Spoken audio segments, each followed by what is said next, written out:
அடுத்தபடியாக we have Shanmuga Pandian அவர்கள். So recent டேஸில் his been the talk of the town. அவருடைய படைத்தலைவன் ஒரு பேசும் பொருளாகவே இருந்துகிட்டே இருக்கு. we are all excited for his film too. So இன்னைக்கு எங்களுடைய இந்த நிகழ்ச்சிக்கு வந்ததுக்கு ரொம்ப ரொம்ப நன்றி sir. we love to hear it from you for UI. வாங்க.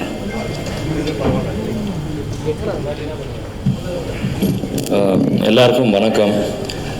உபேந்திரா சார் நான் சின்ன வயசுலேருந்து பார்த்துருக்கேன். Very big fan sir. அப்பாவும் has told a lot about you. So நீங்கள் படம் பண்ணுறது வந்து இட்ஸ் இந்த ட்ரெய்லர் வந்து இட்ஸ் வெரி டிஃப்ரெண்ட். லைக் எனக்கு ஆல்வேஸ் ஐ திங்க் ஏன் இந்தியன் மூவிஸ் வந்து ஹாலிவுட்டுக்கு போகக்கூடாதா, இல்லை அங்கே பண்ணுறது இங்கே பண்ண முடியாதா ஏன்னு யோசிச்சிருக்கேன். பட் இதை பார்க்கும்போது we are coming up there.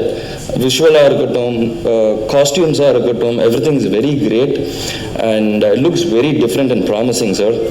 And அதே மாதிரி லஹரி ஃபிலிம்ஸ் பற்றி சொல்லணுன்னா, என்னோட ஃபஸ்ட்டு படம் சகாப்தமோட ஆடியோ வந்து லஹரி தான் பண்ணியிருந்தாங்க.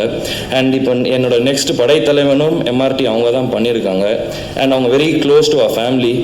ஸோ இந்த லஹரி ஃபிலிம்ஸ்க்கும் சாருக்கும் எல்லாருக்கும் ஒரு very big congrats. And I hope this movie becomes a very big. And இது வந்து கன்னடா படம்னு பார்க்காம ஒரு பேன் இண்டியன் மூவியாக பார்த்து தமிழ் மக்களும் இந்த படத்துக்கு தியேட்டருக்கு போய் சப்போர்ட் பண்ணணும். தேங்க்யூ.